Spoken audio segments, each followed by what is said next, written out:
Dada? Sige, ako na lang dada mo.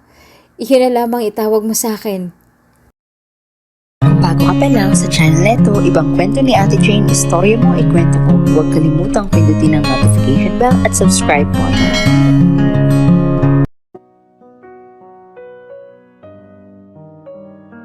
Ang ika-6 na kabanata.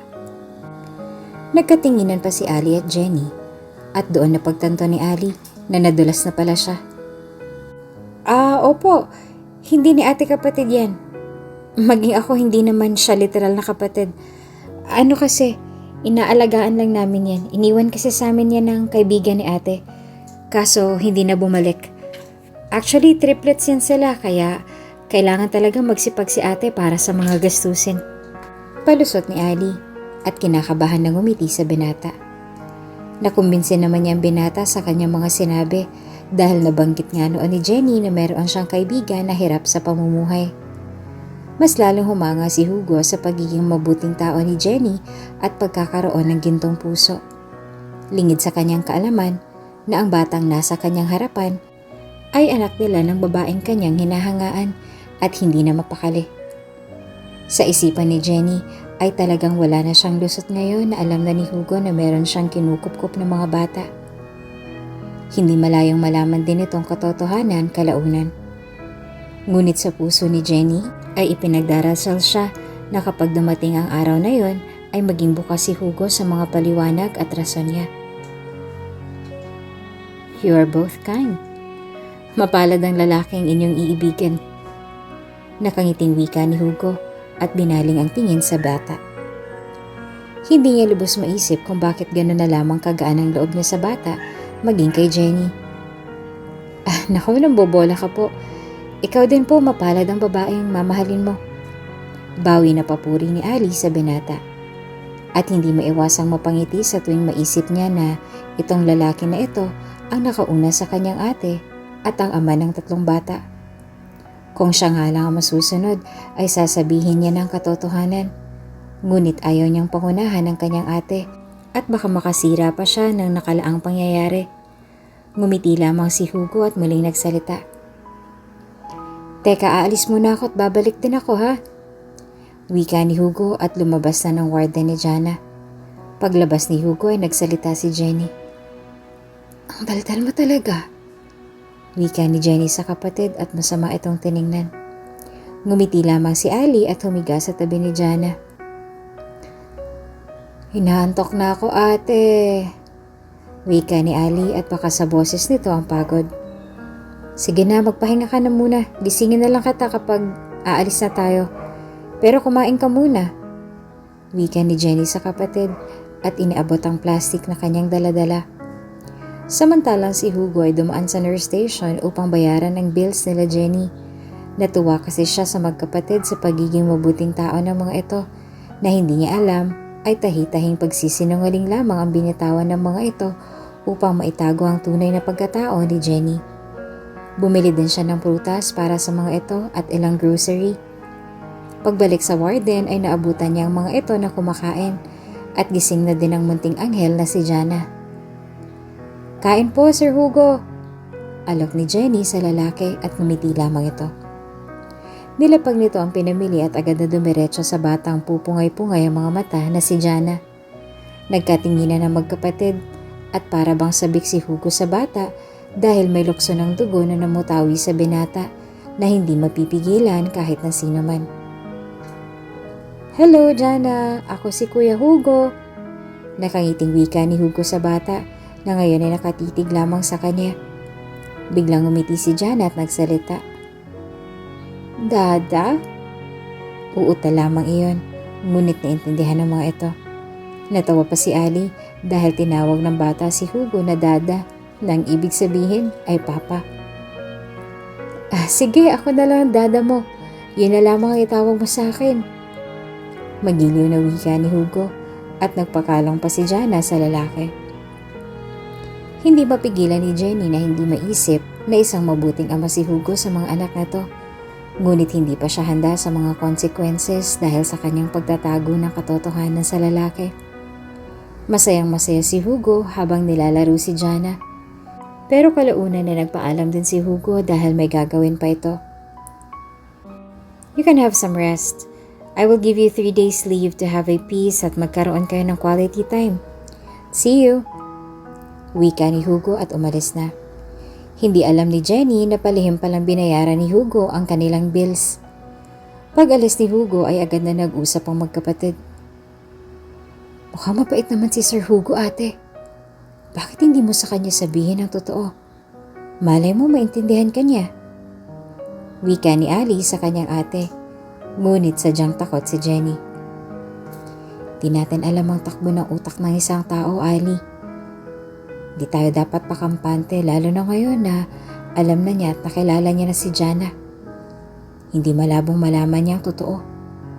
Sagot ni Jenny at baka sa mukha nito ang takot. Hindi naman alam ni Ali kung bakit ganoon na lamang ang iniisip ng kanyang ate. Ngunit alam niyang mahal lang nito ang mga anak. Ikaw bahala, ate. Para kasi sa akin habang pinapatagal mo pa ang sitwasyon at dumadagdag ang mga kasinungalingan natin sa kanya, mas lalong lalalim ang sugat. At baka kapag handa ka na, siya naman ang hindi. Pero ano man ang desisyon mo, nandito lang ako nakasuporta para sa'yo. Alam ko naman na naghahanap ka lang ng tiyempo at hiling ko sana ay maayos mo ito. Para bang natauhan si Jenny sa sinabi ng kanyang kapatid na si Ali.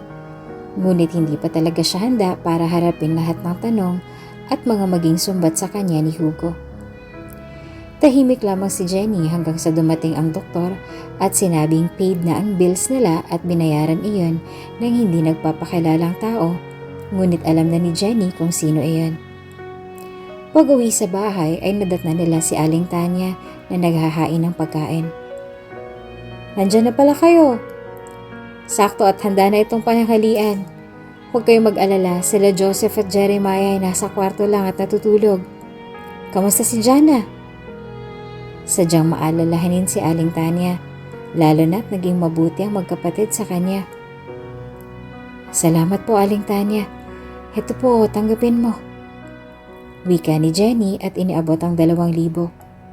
Kanina habang inaayos ni Ali ang mga prutas at groceries, ay nakita niya ang isang sobre sa loob ng grocery bag at may laman niyong 5,000. Alam na nila kung kanino galing yon. At dahil hindi naman gahaman sa pera si Jenny, ay binigyan niya si Aling Tanya. Parang bayad na din sa pag-aaruga nito sa kanyang 2 anak habang nasa ospital sila. Naku, wag na Jenny, itabi mo na lang yan. Pagtanggi ni Aling Tanya, ngunit pinilit ni Jenny na ibigay iyon sa matanda.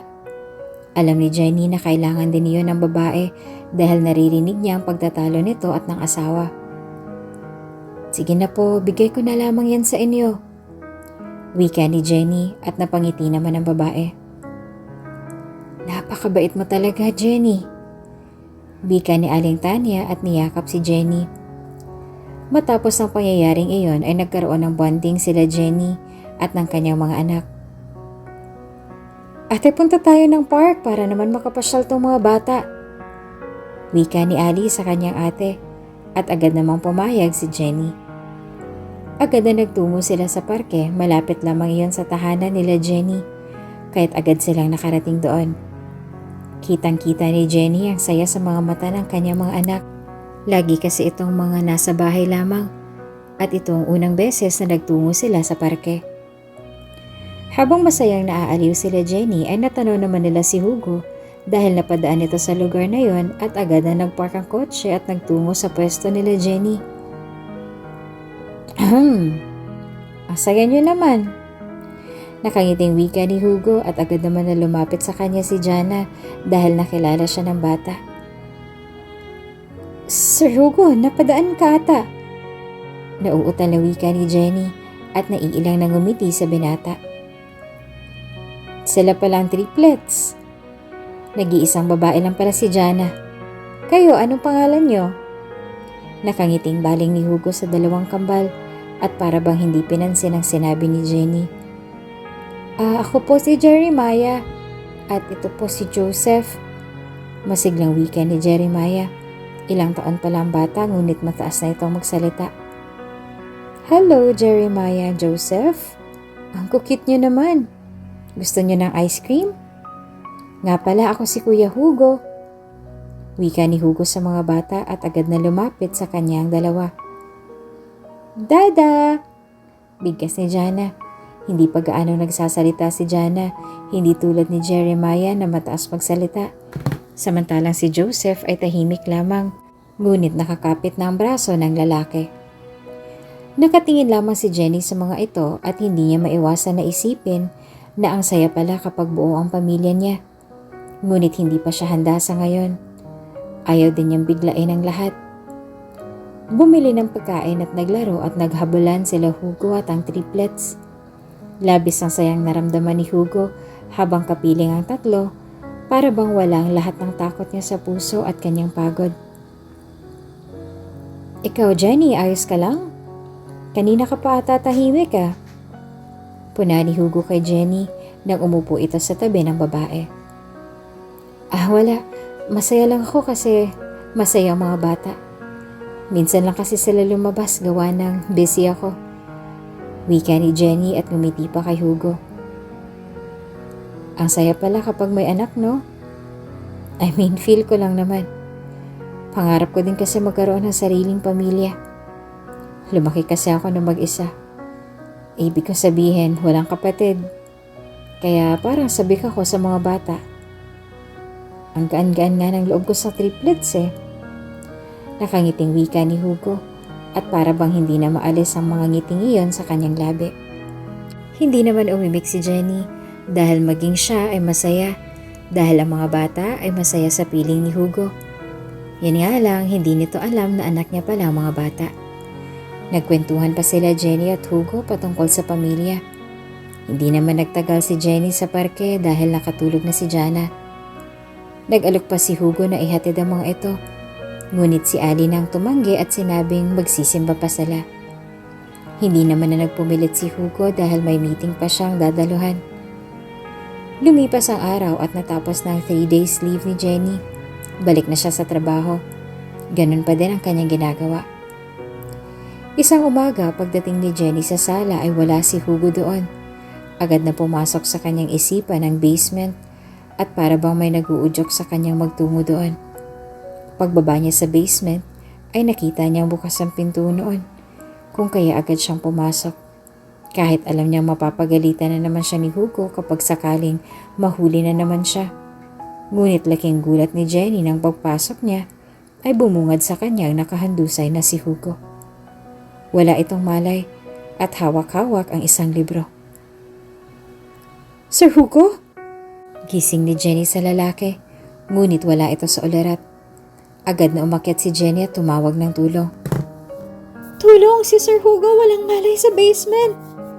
Sigaw ni Jenny at agad naman narinig iyon ng mga kasama at dinala sa ospital si Hugo. Ngunit si Jenny ay nagpaiwan sa basement. Doon niya nakita ang isang libro. Diary? I write my feelings and emotions in this book. Basa ni Jenny sa nakasulat sa unahan ng libro. Napaisip si Jenny at na-curious. Bubuksan na sana niyang libro, ngunit biglang nakarinig ng yapak si Jenny kaya agad na itinago ang libro.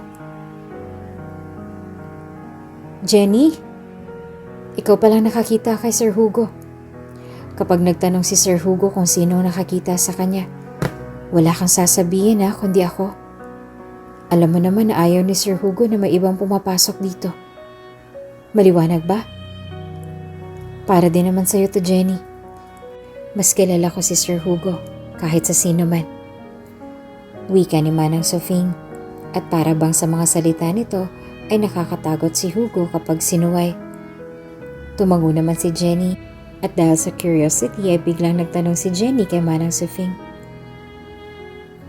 Manang, ano po bang meron dito sa basement at parang napakatago nito?